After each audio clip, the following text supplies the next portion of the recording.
오늘 이 말씀을 갑자기 이제 대하면은 예수님께서 이제 적극적으로 전투하는 전사가 되어진 모습에 우리가 좀 당황하게 됩니다.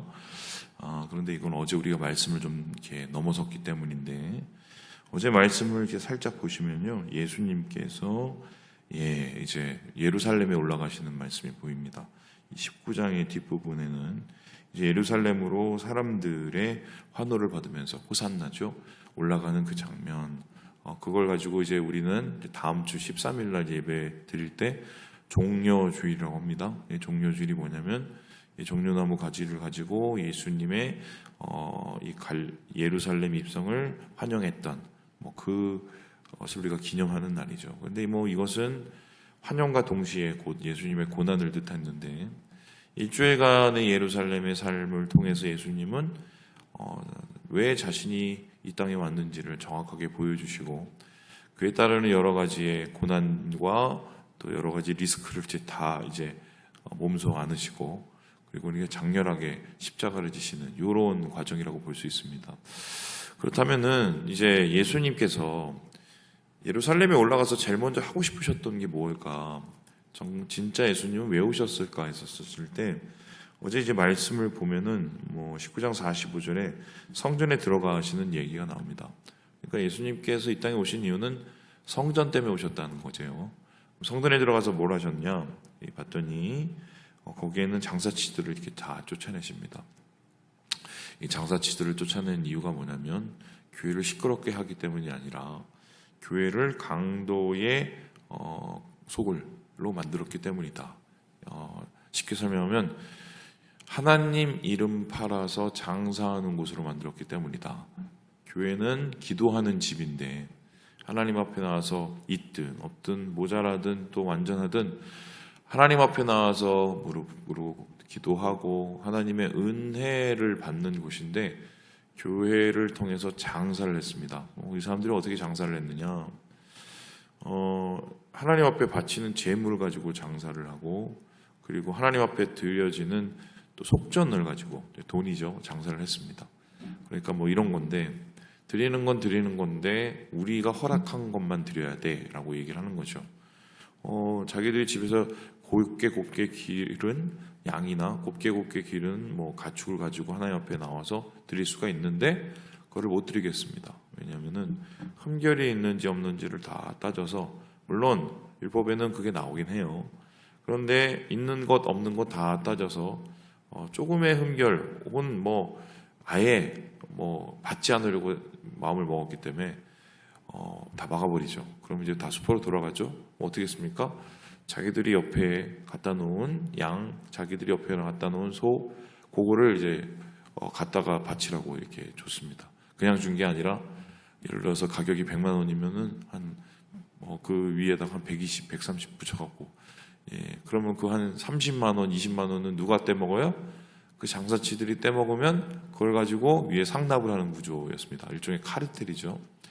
또 뿐만 아니라 속전을 가지고도 장난을 쳤는데, 하나님 앞에 드리는 그 은전 이런 거 있잖아요. 그거를 그 당시엔 로마니까 로마 돈이 있었겠죠. 로마 돈은 로마의 황제의 얼굴이 있습니다. 케사르 이런 사람들이 있으니까 어떻게 하나님 앞에 나아가서 이걸 바치는데 이 사람 얼굴을 갖다 바치냐고, 이거 안 된다고. 그래서 그 메노라라고 그러는데, 이 등대 있죠, 등잔, 성막 안에 들어가 있는 등잔, 그거를 이렇게 적어놓은 메노라로 이렇게 표시해 놓은 그거를 이렇게 바치게 만들었어요. 그러면 은전 하나에 그 은전도 하나야 되는데 어떻게 했습니까?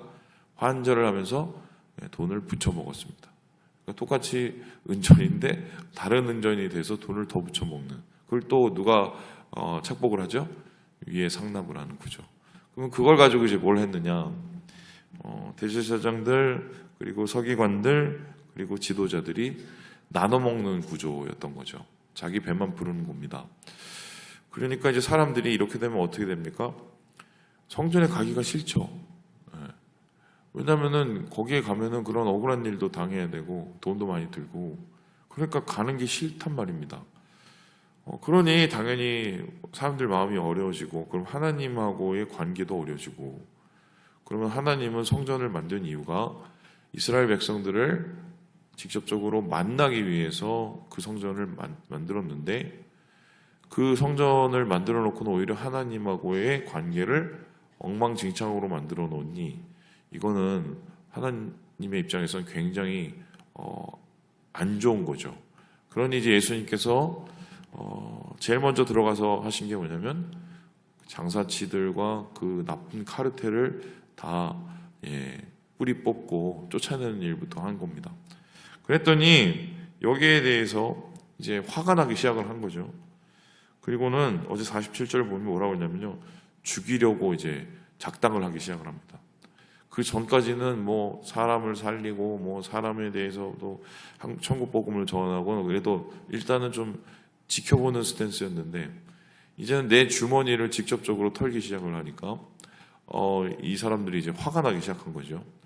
그리고는 오늘 말씀이 나오는 거예요. 그리고는 20장 1절에 이 사람들이 이제 대놓고 묻습니다. 우리 2절의 말씀을 같이 한번 읽어보도록 하죠. 2절 말씀입니다. 시작. 말하여 이르되 당신이 무슨 권위로 이런 일을 하는지, 이 권위를 주니가 누구인지 우리에게 말하라. 네가 뭔데? 라고 한 거죠. 네가 뭔데 장사치를 쫓아내? 우리가 지금 이 카르텔을 만들려고, 이 수익 구조를 만들려고 얼마나 애써 왔는데 네가 뭔데 이거를 다 헝클어나, 뭐 이런 소리죠. 그랬더니 예수님께서 여기에 이제 지혜롭게 대접을 해야 되는데, 만일에 여기에서 예수님께서 하나님께서 내게 그 권리를 주셨어, 하나님 아버지가 주셨어요, 그러면은 그 당시에는 어떻게 되냐면 이게 신성모독이 돼요. 신성모독. 왜냐면은 사람이 하나님의 아들이라는 것은 상상을 못하던 시절이거든요. 그러니까 예수님은 이제 어떻게 하느냐, 도리어 그들에게 되질문하죠. 다시 질문을 합니다. 그래서 그 질문이 뭐냐면요, 4절에 보니까요, 요한의 세례는 도대체 하늘로부터냐 사람으로부터냐, 무슨 권위를 가지고 그렇게 했냐고 그러는데, 그럼 요한은 무슨 레이집하긴 했지만 그 사람은 니네들처럼 뭐 소위 말해서 여기 와서 봉직을 한 것도 아니고 성전을 섬기는 사람도 아니고, 근데 뭔데 세례를 주고 뭔데 회개를 외치고 천국 복음을 얘기를 했느냐, 이 얘기를 물었습니다. 그랬더니 이들의 반응이 어땠습니까? 5절에 보니까요, 서로 의논하여 이르되 하늘로부터라면은 그 뭐 사람들에게 욕을 먹을 것이고, 반대로 땅으로부터라고 하면은 사람으로부터라고 하면은 백성들의 욕을 먹이기 때문에 이거는 이제 앞뒤가 안 맞으니까 곤란해지는 거죠. 그리고 나서는 7절에 이렇게 얘기합니다. 어디로부터인지 알지 못하노라. 굉장히 아주 그냥 곤란한 질문이 돼버린 거죠. 그래서 예수님께서 이렇게 슬쩍 넘어가시죠. 8절에 보니까 나도 무슨 권위로 이런 일을 하는지 너희에게 이르지 아니하리라. 머리가 진짜 좋으시죠. 이 사람 왜 이런 질문을 예수님께서 하시면서 그들의 이런 곤란한 이야기를 넘어가실 수밖에 없었냐면, 그들의 속을 이미 간파하고 계셨기 때문에 이러한 질문을 하게 계신 겁니다. 이들의 마음속에는 하나님이라고는 1도 없었기 때문이죠. 하나님의 성전을 지키면서도 하나님에 대해서 관심이 없습니다. 이게 얼마나 충격적인 얘기인가요? 오히려 자기들이 이를 통해서 무엇을 얻을까, 또 사람들을 내가 어떻게 착취할까, 여기에만 이제 관심을 가지고 있는 거죠. 그런 것 같아요. 가끔씩 영화를 보면 기가 막힌 대사들이 있는데, 야, 이런 대사를 어떻게 썼을까 하는 대사 있는데, 그 중에 하나가 호의가 계속되면 권리가 된다는 말이 있습니다. 이게 뭐 부당거래인가 거기에 나온 영화인데 아마 보셨는지 모르겠어요. 검사인가 뭐 그런 사람이 얘기한 것도 같은데, 호의가 계속되면 권리가 된다, 뭐 이런 거죠. 어떤 사람에게 뭐 진짜 있었던 얘기를 해드릴게요. 가끔씩 이제 제가 저쪽 교회에 있었을 때, 저쪽 예배당에 있었을 때, 거기가 이제 역 근처잖아요. 역 근처면은 막 이런저런 사람들이 많이 와요. 그 중에는 이제 노숙자분들도 있어요. 그럼 노숙자분들 우리 항상 이제 잘 대해 주시기 위해서 돈을 들여봤더니 그 돈으로 자꾸 술을 자시길래 그냥 먹는 거를 드리기로 하고, 뭐 쌀은 이분들한테 도움이 직접적으로 안 되니까 뭐 컵라면 드리고, 뭐 아니면 우리가 있는 것을 이렇게 막 드렸단 말이죠. 오면은 이렇게 드리고 그러면 이제 감사하면서 이제 가시는 분도 있는데 그 중에는 이제 재미가 들리시는 분들이 있죠. 이제 그러면 이제 자주 오십니다. 뭐 그러니까 일주일에 3-4번, 4번 이렇게 와요. 그럼 이제 딱 오지 않습니까? 그러면 이렇게 뭐 배고프다고 이렇게 오세요. 그러면 이제 제가 이제 가지고 있는 뭐 사발면을 이렇게 드리면 이게 이제 사발면 지겹다고 이럽니다. 그러면 이제 저희가 이제 먹던 이제 김밥의 한 줄을 이제 드리면 그걸 또 받아가세요. 근데 그리고 이제 또 오시면 그 다음에 저희가 이제 먹던 또 김밥을 한 줄을 이렇게 드리면 이거 저번에 먹었다고. 예, 호의가 계속되면 권리. 뭔 말인지 아시겠죠? 예. 근데 이런 얘기 진짜 많은데 제가 지난 교회에 있었을 때 거기도 이제 어르신들이나 이런 분들 이제 초청하는 예배가 있었어요. 이제 그런 분들이 어떻게 신기하게 어느 교회에서 뭐 준다는 걸 너무 잘 알아갖고 한 300명씩 오시고 막 그랬습니다.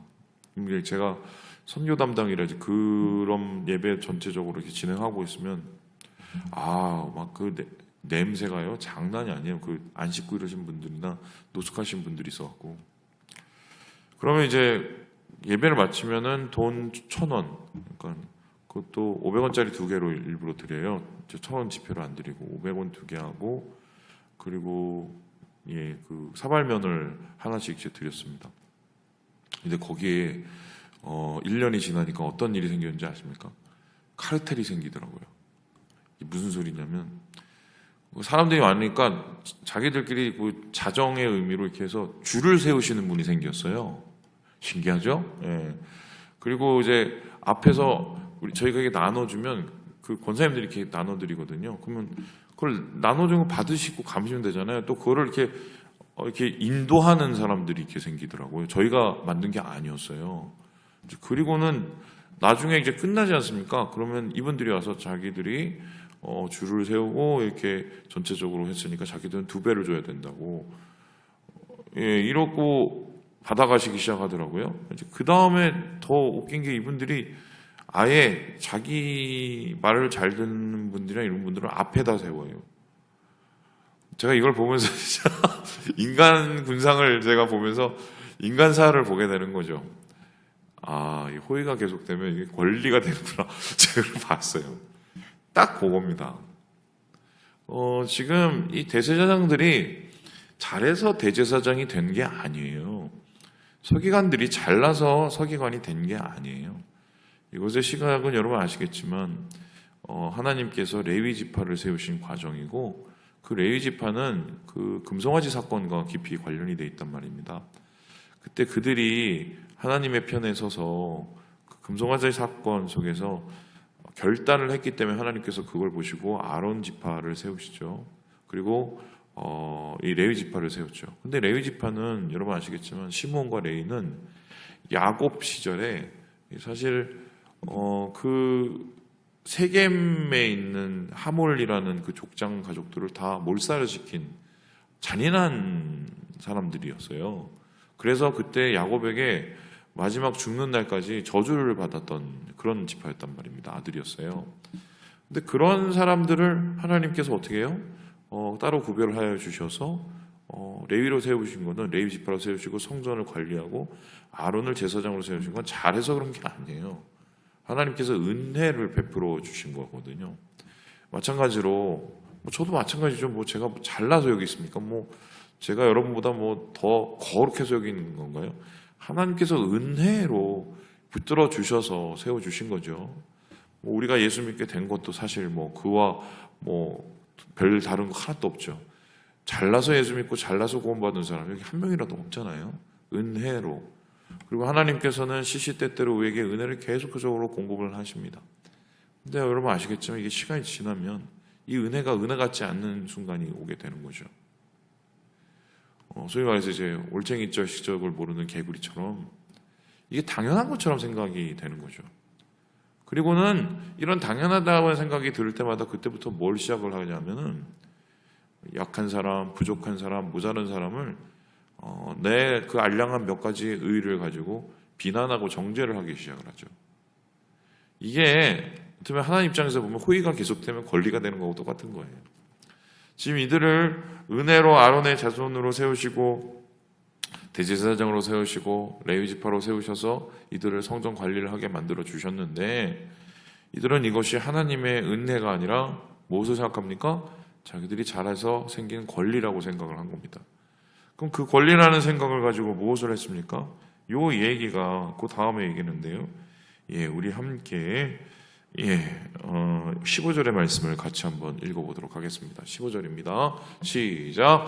포도원 밖에 내쫓아 죽였느니라. 그런즉 포도원 주인이 이 사람들을 어떻게 하겠느냐. 이 포도원의 비유를 통해서 얘기를 하는데 포도원 주인이 어디 먼 타국으로 가면서 이게 일종의 나눠줬어요. 세를 받고 그랬으면 이 농부들이 어떻게 보면 자기 열심히 져서 주인에게 세를 바치고 자기가 또 가질 걸 갖고 뭐 이러면 되지 않습니까? 그런데 이게 주인이 잘 안 나타나니까 욕심이 나기 시작을 하는 거죠. 어떻게 보면 내가 이렇게 땅을 붙여먹고 사는 것도 이게 주인이 해줘서 고마운 일인데 맨 처음에 고맙겠죠. 근데 시간이 지나고 나니까 이게 내 것처럼 느껴지는 거죠. 그러면서 아니 내가 굳이 세를 내야 돼? 이런 생각이 드는 거죠. 그리고는 주인의 종들이 한 명씩 올 때마다 때려보내고 이제 안 돼갖고 주인이 자식이라도 보내볼까? 그래서 자식을 보냈더니 이 인간을 죽이면 우리께 되겠네. 호의가 계속되면 권리가 되는 이 뒤바뀌어 버리는 이런 상황인 거죠. 그러면서 예수님께서는 이들의 끝을 얘기하셨는데 16절에 보니까 와서 그 농부들을 진멸하고 포도원을 누구에게 줘요? 다른 사람들에게. 이게 지금 교회의 역사입니다. 이게 무슨 소리냐? 원래 유대인 중심의 공동체가 나중에 어떤 중심의 교회로 바뀌죠? 이방인이 주인 공동체로 바뀌어버려요. 그죠? 유대인은 오히려 예수를 안 믿는 민족이 돼버립니다. 바뀌어버렸죠? 그리고 여러분 아시는 것처럼 한때는 이 세계를 주름잡던 그러면서 선교사를 제일 많이 파송하던 국가들이 대부분 유럽에 있었단 말입니다. 그런데 그 유럽에서 하나님께서 주신 그 복된 기회를 어떻게 사용을 했습니까? 선교사들이 옛날에 못된 짓을 많이 했는데 물론 선한 선교사도 있었지만 예수회나 이 카톨릭에서 파견된 이 선교사들 그러니까 이제 신부 선교사들이죠. 첩자 노릇을 했어요. 그래서 이제 중국이나 이런 나라에 막 그 신부들 혹은 이런 여러 가지 일을 했던 이유가 뭐냐면 신부가 들어오고 나면은 그 다음에 상인이 들어오고 나면 그 다음에 군대가 들어오는 이 공식이 이루어지면서 일종의 스파이로 이제 간주가 돼버린 겁니다. 실제로 그런 일을 하신 분들도 많고요. 그래 놓으니까 소위 말해서 하나님께서 주신 힘을 가지고 이 유럽의 나라들이 뭘 했습니까? 제국주의를 만들어서 힘없는 나라 가서 나라 뺏고 사람들 착취하고 이 일이 18세기, 19세기 역사거든요. 그랬더니 하나님께서 지금 결국 어떻게 했어요? 세계 중심의 교회가 요즘 절대로 유럽이 아니에요. 아시아였죠. 지금 이제 아시아도 아닙니다. 어딘지 아세요? 깜짝 놀라실 텐데 남미입니다. 브라질의 이 성령의 역사와 저희가 상상도 안 되는 수준의 교회가 지금 성장을 하고 있어요. 이걸 가지고 이제 어떤 분들이 뭐냐면 성령의 촛대를 옮긴다는 말을 하죠. 그러니까 하나님께서 기회를 주실 때 이게 제대로 우리가 그것을 청지기로 감당을 하고 주의 일을 행하고 또한 주님이 원하시는 것들을 충성을 다해서 해야 되는 건데 딴 생각을 한단 말이죠. 딴 생각을. 그러면은 어느 순간에 하나님께서는 이 계시록 말씀처럼 어떻게 해요? 촛대를 옮기시는 거죠. 그리고는 오늘 결론적으로 예수님 이렇게 얘기하시는데 우리 18절을 읽고 마무리 보도록 하겠습니다. 같이 읽겠습니다. 시작. 무릇 이 돌 위에 떨어지는 자는 깨어지겠고 이 돌이 사람 위에 떨어지면 그를 가루로 만들어 흩으리라 하시니라. 그렇게 쫓아낸 예수님은 모퉁이 돌이 되셔서 소위 말해서 새로운 교회의 출발이 되고 결국 이 새로운 교회의 출발이 하나님의 새로운 시대를 여는 그리고 유대인들 유대교를 믿었던 유대교 지도자들은 그 시대의 유물이 되어버리는 뭐 이 이야기가 오늘 이야기의 전부다. 여러분 아시는 것처럼 결국 이 끝이 어떻게 됐느냐? 70년, 그러니까 서기 70년에 이 유대 종교 지도자들이 다 몰살당해요. 로마에 의해서 티토스 장군이라는 데에서. 그리고 성전이 완전히 다 무너집니다. 그리고 무너진 그 성전 위에 돼지피를 뿌려버려요. 예. 정말 예수님의 말씀대로 그렇게 이루어졌습니다. 자, 오늘 말씀을 통해서 우리가 깨닫게 되는 건 뭐냐? 예. 하나님이 맡기실 때 잘해야 돼요. 예. 나중에 후회해도 왜 뭐 그 얘기가 맞을까요? 오산리 기도원이니 뭐 이런 기도원데 가다 보면 껄껄껄 하시는 분 있어요. 껄껄껄. 뭔지 아세요? 예. 아유, 내가 그래서 그럴 걸. 아유, 뭐 내가 왜 안 했지? 그렇게 했을 걸. 예, 껄껄껄 하시는 분들, 예, 이미 지나요. 예. 주님이 맡기실 때 우리가 주시는 그 자리에서 하나님의 충성된 것을 감당하는 게 그게 감사한 거죠. 예, 기억하시고 오늘 맡기신 하나님의 사역, 사명 잘 감당하셔서 주님께 칭찬받는 청직이 되시기는 우리 모든 형제 자매들 되시길 주님의 이름으로 축원합니다.